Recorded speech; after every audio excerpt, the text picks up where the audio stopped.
Salamat nga pala dun sa tulong. Malamang kung di dahil sa'yo, nasa kulungan na ako ngayon. Bigyan niyo ako ng lakas para maligtas ko ang mga anak ko at mailayo ko sa bangungot na ito. Kung gusto mo talaga akong makasama, pues, puntahan mo na ako ngayon din. Kalimutan mo na yung problema mo at ako ang unahin mo. Saan tayo magkikita? Dating gawin. Mami! Mami!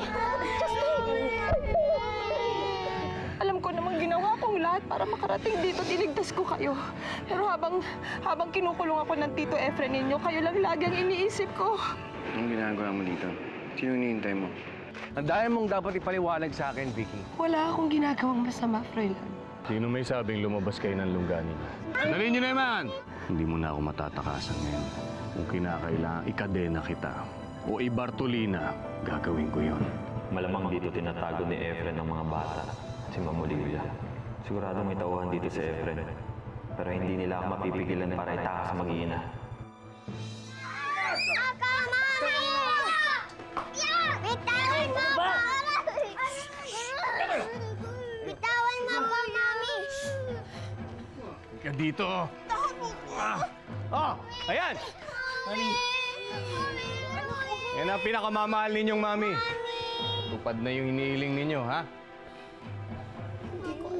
Diyos ko, tulungan sana tayo ng Panginoon. Tigilan nyo na yung mga drama-drama na yan dahil sa ayaw yun sa hindi, dito na kayo titira magmula ngayon. Diyan na kayo mabubulok. Sama-sama kayo. Diyos ko, tulungan kami. Ba yan yung hiniling nyo? Wes, matutupad na yung kahilingan ninyo. Ngayon, hindi na kayo maghiwa-hiwalay.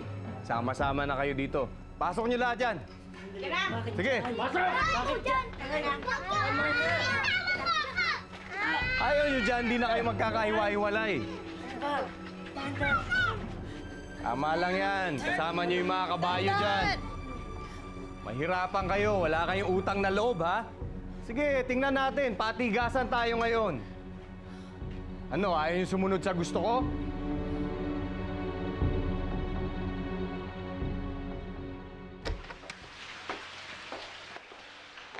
Vicky, hindi ba tayo tapos? Kailangan paliwanag mo sa'yo kung ano yung tinatago mo sa akin. Freelan, pagod na pagod ako. Kailangan ko magpahinga. Sa tingin mo ba makatahimik ako hanggat alam ko may tinatago ka sa akin? Simula na magsama tayo, Vicky, wala akong tinago sa'yo. Pasensya ka na kailangan ko sabihin to, pero alam mo, hindi sapat na magkakaanak tayo para mabuo ang pamilya natin. Kailangan kong masiguro na wala kang tinatago, na hindi mo ako niloloko. Wala nga akong tinatago sa'yo, Froilan. Bakit mo ba ako pinagbibintangan ng ganyan? Ngayong magkakasama na kami, wala na akong dapat ikatakot pa. Hindi mo na kayang ipaghiwa-hiwalay pa kami. Nagawa ko na yun!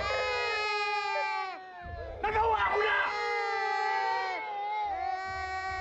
Napaghiwa-hiwalay ko na kayo noon! Ikaw, dyan sa mga anak mo! Baka nakakalimutan mo, kaya ko pa rin gawin yun ngayon! Kung kinakailangan! Kaya huwag niyo ako sinusubukan, ha? Kaya kung ako sa'yo! Namnamin mo na ang bawat segundong kasama yung mga anak mo. Dahil nalalapit na ang pagpili mo sa amin. Kung sila o ako. Kahit patayin mo pa ako, hindi ikaw ang pipiliin ko!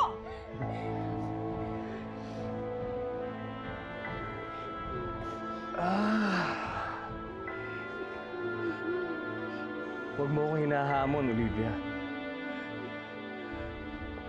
Baka nakakalimutan niyo. Ako ang Diyos dito. At kung anong hatol ko, yun ang nasusunod.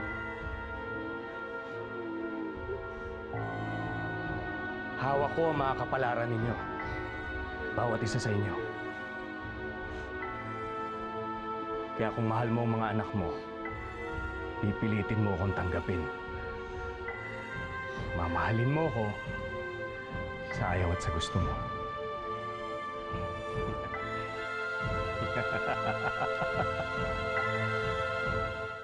Mga anak, huwag kayo matakot. Kahit buhay ko, ibibigay ko para lang malayo kayo sa kapahamakan. Pero Mami, ang gusto ni Tito Efren, sumama pa rin po kayo sa kanya. Mami, huwag kang papayag na saktan ka ni Tito Efren, ha? Kasi ang bad-bad niya. I hate Tito Efren. I'll tell Daddy about this. Mami, please mangako ka. Mangako ka, Mami, na kahit anong mangyari, hindi mo kami iiwanan. Mami, mangako ka.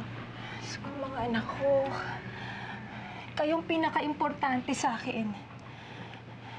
Higit sa lahat, kapakanan ninyo ang iniisip ko. Tandaan nyo yan. Mi, huwag po kami papadalhin sa mga pananakot ni Tito Efren. Ako na pong bahala sa inyo, tsaka sa mga kapatid ko. Justin, ilang beses ko bang sasabihin sa'yo na tuwing gagawin mo yan, napapahama ka. Ako ang mami ninyo. Ako ang gagawa ng paraan para makatakas tayo dito. Utang na loob! Tulungan nyo kami! Parang awa nyo na! Tulungan nyo kami! Ilang beses ka ba ulit-ulitin sa'yo? Mahal na mahal kita. At hindi kita kayang lokohin. Pero ibang nararamdaman ko sa mga kinikilos mo, Vicky. Katulad na nangyari ngayon. Bakit kailangan mo tumakas sa akin? Tsaka sino yung katagpo mo sa lugar na yon? I almost lost our baby. Siguro nga hindi mo lubos na maiintindihan ko ano itong nararamdaman ko. Kaya tinawagan ko si Cecil. My best friend. Para na nga rin kapatid ang turing ko sa kanya eh. And more than that, babae si Cecil, kaya alam kong maiintindihan niya kung ano itong nararamdaman ko. More than anybody else could. Sorry, Vicky. Hindi ko alam na ganyan ang nararamdaman mo. Asawa mo ako. Huwag mo sanang isipin na hindi kita kayang damayan sa mga dinadala mo. Libay! Libay, Berto, tulungan niyo kami. Maawa naman kayo sa mga anak ko. Tingnan niyo sila. Hindi ba kayo naaawa sa kanila? Hindi ba kayo nakukonsensya? Oo nga naman! Palabasin na ninyo kami dito! Sana po maintindihan niyo po kami kasi naiintindihan namin kayo eh. Pag ginawa po namin yun, kami naman papagalitan ni Sir Efren. Alam niyo, meron akong alam na solusyon para matapos itong paghihirap niyo. Kunin niyo na po kaya inaalok sa inyo ni Sir Efren. Tiyak, tapos lahat ang problema niyo. Oo nga naman. Ano pa bang hahanapin niyo kay Sir? Napakayaman niya. Alam niyo, hindi na kayo maghihirap ng ganyan kung si Sir ang pipili niyo. Di ba, Libay? Tama! Hindi lahat ng tao mukhang pera katulad ninyo! Magsama-sama kayo ng amo ninyo, pareho kayo mga halangang kaluluwa! Mga walang awa! Okay, walang awa. Bye. Kahit anong sigaw mo dyan, kahit anong kangangawa mo dyan, walang makakarinig sa inyo at walang tutulong sa inyo. Bye! Lumabas na kayo! Ayaw na kayo! Ayaw!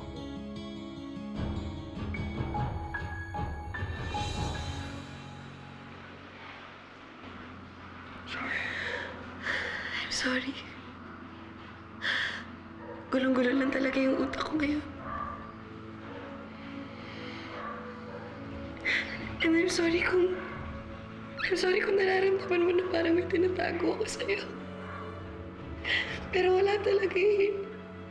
Dahil mahal na mahal kita at hindi ko yun magagawa sa'yo.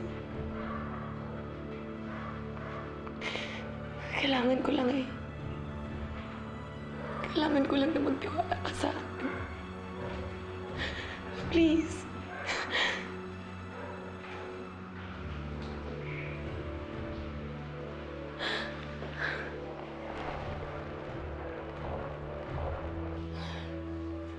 Sige na, magpapahinga na ako.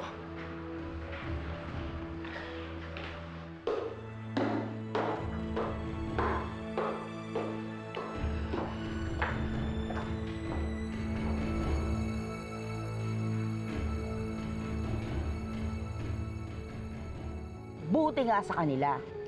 Yan ang napala nila sa kakatangka nilang tumakas. Magsama-sama sila mag-iina dun. Sa tingin ko, hindi na magtatagal, mauubos na yung pasensya ni Sir Efren sa kanila. Pag hindi pa sumama ng kusay ang si Ma'am Olivia kay Sir, malilintikan na yung mga bata na yan. Ano kayang gagawin sa kanila ni Sir? Papago sa ilog? O kaya papalapa sa aso? O ilalaglag sa bangin?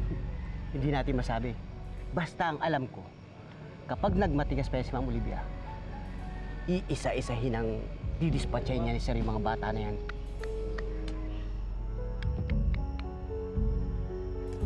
Hindi ako makapapayag na saktan ni Efren ang mag-iina.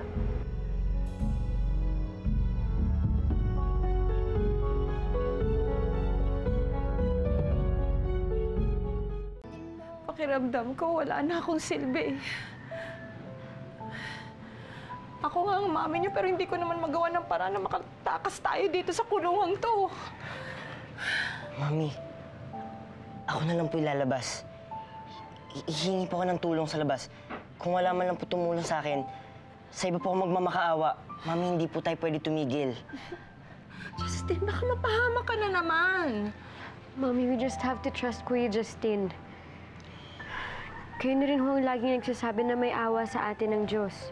Po tayo papabayaan ni Papa Jesus. Kuya, we will pray for you. Mami, hindi tayo pwedeng sumuko. Kakayanin po natin to. Basta anak, lagi mong tatandaan, ha? Mahal na mahal ka namin ng mga kapatid mo. Mag-iingat ka. Ano ka ba kasi, Bes? Ako na naman yung ginawa mong dahilan para makapagpalusot dyan kay Froilan. Eh, ano magagawa ko? Nasundan nga kami ni Froilan dun sa tagpuan namin ni Rigor. Kaya ikaw na lang yung dinahilan ko. Pasalamat ka, inindyan ka ni Rigor. Dahil kung inabutan kayo ni Froilan na magkasama doon, ewan ko na lang kung makalusot ka pa. Ikaw naman kasi, bakit mo pa pinagpipilitan na magkita pa kayo ni Rigor? Sinabi ko nga sa'yo, gusto kong makasigurado. Gusto ko ako na mismo magsabi kay Rigor na wag na siya magpapakita dito sa bahay. At wag na siya magpapakita kay Froilan. Kung hindi siya pumayag, alam mo naman na patay yun sa'yo. Exactly. Patay na patay sa akin si Rigor. At yun ang gagamitin kong advantage. Magpapakita ko sa kanya, magdadrama, iiyakan ko siya. Tapos ayun, makukuha ko na ang gusto ko. Susunod na sa gusto ko si Rigor.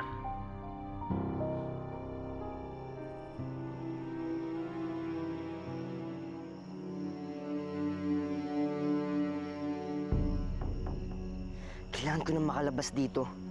Kahit na maraming masasama sa mundo, alam kong may natitira pa yung mabubuting tao na tutulong sa amin.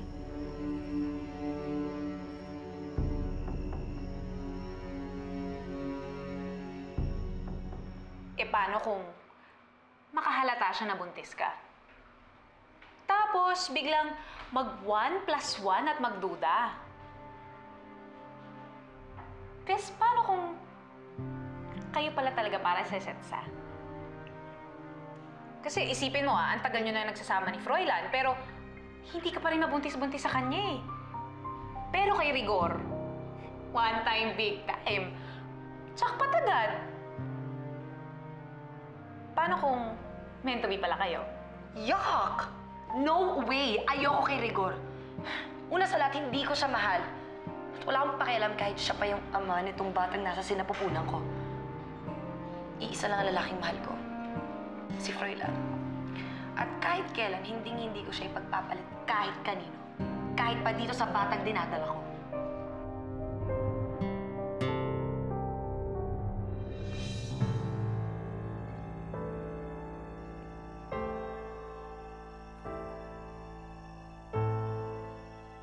Ay, huwag niyo po ako sasaktan. Hindi po. Sorry. Justin! Ako to. Kuya Rigor, salamat nandito ka. Ang tagal ka namin hinihintay. Kuya Rigor, akala namin tuluyan ka ng napahamak. Talagang muntik na ako mapahamak kay Efren, pero buti na lang nakatakas ako. At simula nung nakatakas ako, hindi na ako tumigil sa kakahanap sa inyo. Kuya Rigor, sina Mami, nasa panganib yung buhay nila. Kaya nga ako tumakas para makahinga ko ng tulong dito sa labas. Andito na ako at tutulungan ko kayo makatakas dito, ha? Tutulungan ko kayong tumakas si Ma'am Olivia, pati yung mga bata. Asan sila? Ituro mo sa akin. Nasa loob sila, kuya. Dito tayo dumaan dito. Tara. Sige.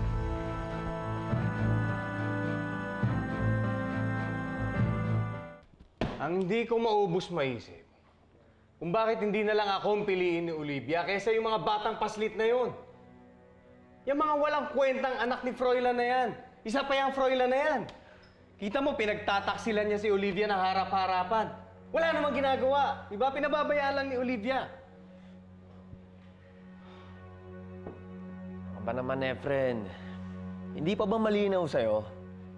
Ang ibig sabihin lang nun, gusto pa ni Olivia yung asawa niya. At umaasa siya na mabuo pa rin yung pamilya niya. Ayun. Wala namang magagawa yan si Olivia kundi ang umasa. Diba? Pero ngayon, alam mo, wala na siyang magagawa. Dahil iginuhit ko na yung tadhana nilang mag-iina. Ano naman ang balak mong gawin sa kanila?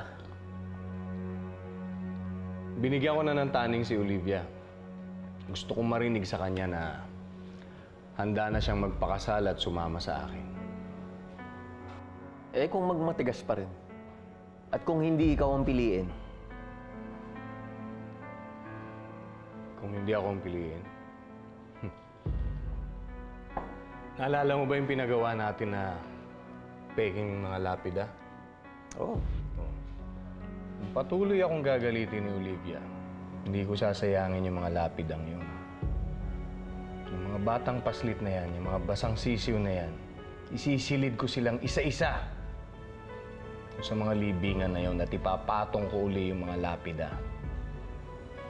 Tingnan ko lang kung anong kayang gawin ni Olivia.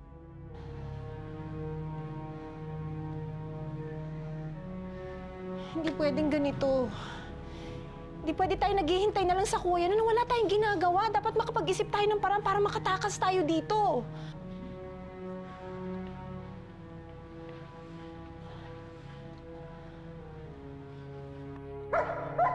Mommy, teka, what are you doing?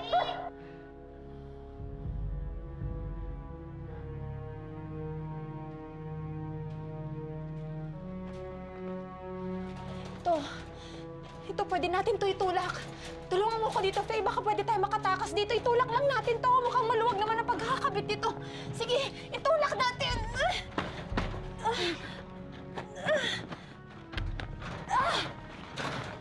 Uy! Ginagawa niyo dyan? Ha? Akala niyo makakalusot kayo dyan? Hindi kayo makakalis dyan. Kayo talaga, kayong mag-iina. Wala kayong kadala-dala, ano? Patay na naman kayo kay Sir. Makakarating to kay Sir. Libay! Libay! Libay, parang awa mo na. Huwag mo na kami isumbong! Libay!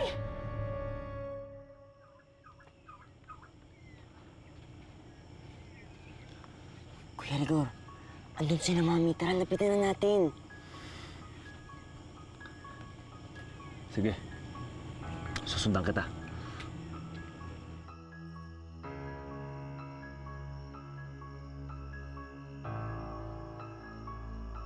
Oras na ng paghatol, Olivia! Kuya Rigor, kailangan ko nang bumalik dun. Baka mapahamak si Mami tsaka yung mga kapatid ko. Kuya Rigor, alis na ako. Baka mapahamak sila. Justin, sandali! Nakapag-isip-isip ka na ba?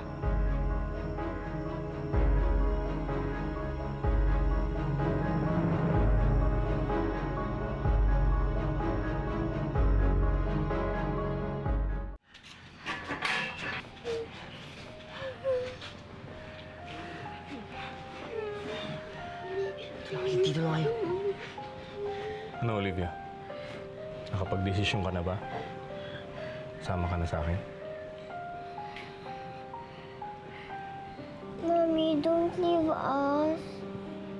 Hindi po siya sasama sa inyo. Please, Mommy, huwag niyo po kaming iiwan. Mami, dito ka lang. Huwag kang bibitaw sa amin, Mami, please. Huwag na wag mong lalapitan ng mami. Justin! Hayop ka! Ako ang harapin mo! Hayop ka! Huwag masasaktan ang anak ko!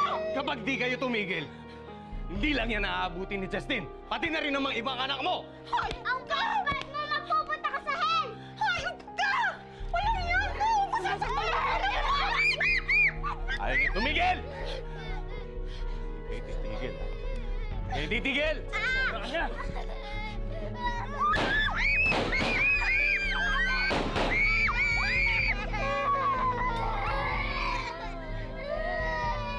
Hindi ko kakayanin mag-isa to. Kailangan ko humingi ng tulong sa mga pulis.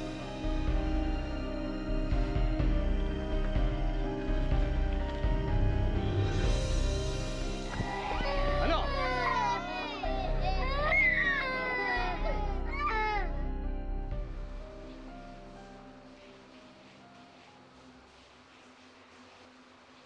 Ano na lang ang gagawin ko kapag sumulpot dito bigla si Rigor? Hindi ko na alam kung paano pa magdadahilan kay Froilan.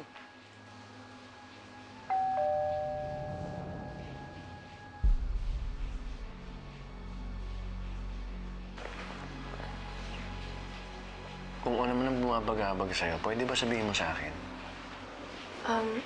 Nagulat lang ako dun sa doorbell. Sandali, titignan ko lang kung sino. Huwag na, Vicky. Hayaan mo na lang yung maid. Ang mag-aasikaso ng kung sino man yun. Pakiusap naman, Vicky. Makakasama sa'yo pag palagi ka na lang ganyan.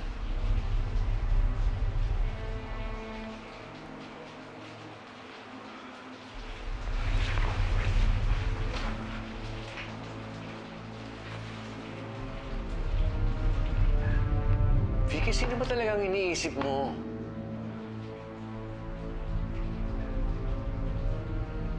Linda! Pasok! Sino yan? Sir, yung security guard po, may inabot lang po na sulat.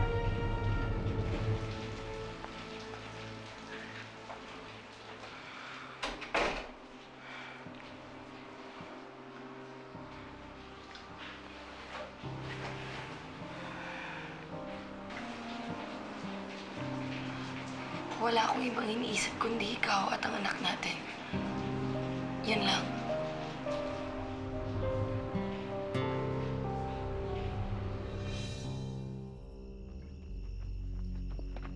Hoy! Sino ka? Anong ginagawa mo dito, ha?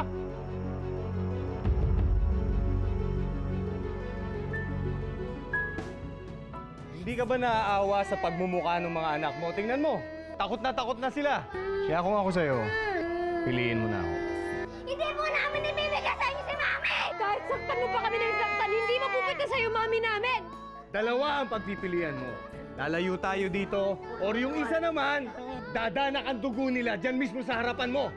Sir, kailangan ho namin yung tulong nyo. May mag-iinaw sa Sitio 3 sa may farm ho. Sir, nanganganib ho yung buhay nila. Sige na ho, tulungan nyo na ho kami. Asahan mo, re-responde agad kami dito. Papatayin ko na kayo isa-isa. Ano naman plano mo, Tito Efren? Asa na hinihingi ko? Sige, buhos na yan. Tito Efren! Tito Efren! Tito Efren!